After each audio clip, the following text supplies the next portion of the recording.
మన తొలి వెలుగు ప్రేక్షకులు అందరికీ నమస్తే. ఇంకో భార్య పేరు అంట దెబోరా అంట. దెబోరా భర్త పేరు రాజు. ఇద్దరు ప్రేమించుకొని 2018లో పెళ్లి చేసుకురంట. భర్త జర చెప్తాను ఇంటలేనంట. చెప్తుంటే ఇరపోయేసరికల్లా చిన్నపాటి గొడవలు అవుతున్నాయంట. వీళ్ళకి ఇద్దరు పిల్లలు. అయితే గొడవలు అవుతుంటే పోలీస్ స్టేషన్కి పోయిందంట. పోలీస్ స్టేషన్కి పోయి కంప్లీట్ ఇచ్చిందట. సార్ నా భర్త నా చెప్పినట్టు ఇంటలేడు, నన్ను కొడుతుండు తిడుతుండు, మా అమ్మగారిని మీ దండం పెడితే నాకు న్యాయం చేయాలని పోయి పోలీసు వాళ్ళ కాడికి పోయిందట. పోలీసు వాళ్ళు పెద్దగా పట్టించుకోలేదట. ఇక లాభం లేదు అనుకుందంటే ఏం చేసిందట, కేసు వేసిందట. ఏమని, నాకు విడాకులు కావాలని కేసు వేసిందట. ఇక భర్త కోపంతో నా భార్య ఏడ పని చేస్తుంది, ఎక్కడ లెక్క ఏం చేస్తుందని మొత్తం ఎంక్వైరీ చేసిందట. ఈవెనంట బ్యూటీషియన్ అంట. బ్యూటీ పార్లర్లో పని చేస్తారు కదా, గసోటి పని చేస్తుందట. ఆఫీస్ గాడు ఉంది, గీడ ఎక్కుతుంది, గాడ దిగుతుంది, మళ్ళీ ఫలానా ఇంటికాడ ఉంటుంది. ఆ ఇల్లు ఏడ ఉంది, పోలీస్ స్టేషన్ పక్క పోయింటే పెట్టుకుందట ఇల్లు కిరాయికి. ఎందుకు ఈడొచ్చి గట్టిలో ఇల్లు పెడితే దాని మీద పోలీసులకు పట్టిద్దాం అనుకుంది. ఎట్లా అనుకుందో పోలీస్ స్టేషన్ పక్క పోయి కిరాయికి తీసుకొని ఉంటుందట. అయితే ఇక రాజా కత్తి అమ్మడి పెట్టుకొని తిరుగుతాడంట. ఎప్పుడు చూసినా ఎప్పుడు దొరుకుతుందా, ఎప్పుడు వేసేదామన్నట్టు.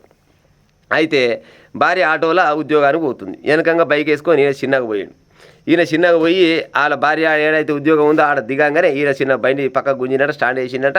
ఏం సంగతి, ఎక్కడ పోతున్నావు, ఫోన్ లేదు, మాట లేదు, ముచ్చట లేదు, పిల్లలు ఎక్కడ పోయా, నేను ఇటు ఉంటే నువ్వు అటు ఉంటే విడాకులు కావాలన్నమాట, ఇది ఎంతవరకు లెక్క ఏం కథ అని చిన్నపాటు ఇల్లు అయిందట. అందులో ఇద్దరు మొగోళ్ళు వచ్చి ఇల్లు పెట్టినట్టే, ఏందయ్యా అమ్మాయిని అట్లా ఇల్లు పెడుతున్నామంటే, అరే భయ్ అవన భార్య నేను భర్తనే, మాకు చిన్నపాటి గొడవలు ఉన్నాయి, మా ముచ్చట మేము మాట్లాడుకుంటూ మీరు వెళ్ళిపోయి ఇడికెళ్ళంటే వాళ్ళు వెళ్ళిపోయినట.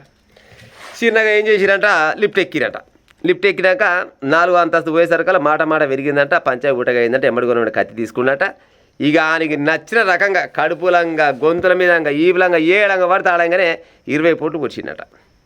దెబ్బకు రక్తబండాలు అవై నేల కొరిగింది, చచ్చిపోయింది. పోయిండు పోలీస్ స్టేషన్లో కూర్చుండు. పైన ఇద్దరు పిల్లలు ఆగమాయన. ఈ నాశనం అయిపోను, వీడియో మంచిగా వస్తున్నాడు ఆయన, నాకు అర్థం కాదు.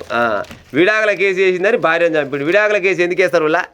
భర్తకు భార్య పడకునో, భార్యకు భర్త పడకునో ఏదో రకంగా విడాకులు కావాలంటారు.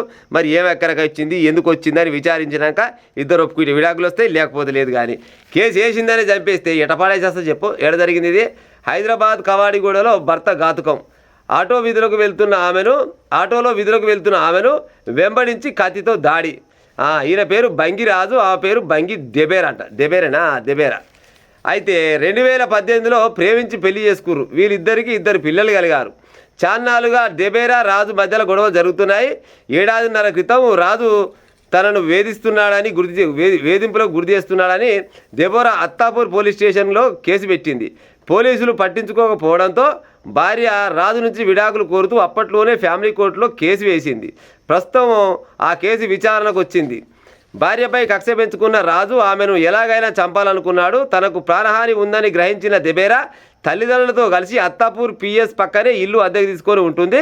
ఆమె కవాడిగూడ మెయిన్ రోడ్లోని ఓ సెలూన్లో స్పా బ్యూటీషియన్గా పనిచేస్తుంది. మంగళవారం ఉదయం ఆటోలో కవాడిగూడలోని సెలూన్ స్పా సెంటర్కు బయలుదేరిన దెబేరాను రాజు ద్విచక్ర వాహనం పైన వెంబడించి పట్టుకొని ఈ పంచాయతీ పెట్టుకొని ముందుగా చెప్పినా కదా, ఉత్త పుణ్యాన్ని కత్తి తీసుకొని ఇష్టం వచ్చిన రకంగా కొట్టి చంపేసినట. చూడురే, ఇప్పుడు ఏమైనా పంచాయతీలు ఉంటే కోర్టులు ఉన్నాయి, పోలీస్ స్టేషన్లు ఉన్నాయి, పెద్ద మనుషులు ఉన్నారు, అయ్యమ్మ ఉన్నారు, కూర్చొని మాట్లాడుకోవాలి. ఇప్పుడు ఆమె చంపేసే పిల్లలు ఆగమైనట్టేగా లెక్క. ఈడు ఆయమైన పిల్లగాడు అయితే ఆమె కోర్టులో విడాకులకు ఎందుకు పోతుంది? సరే ఆమెనే మంచిది కాదనుకో, ఆమెనే మంచిది కాదని చెప్పి ఇంకో పెళ్లి చేసుకుంటే ఈడు ఆమంతలు ఆమె బతుంది, ఈమంతలు ఏమి బతారు కదా. ఈ క్షణికావేశాలకు పోయి ఉత్త పుణ్యానికి ఒక గిట్ట పానాల మీకు తెచ్చుకుంటారు.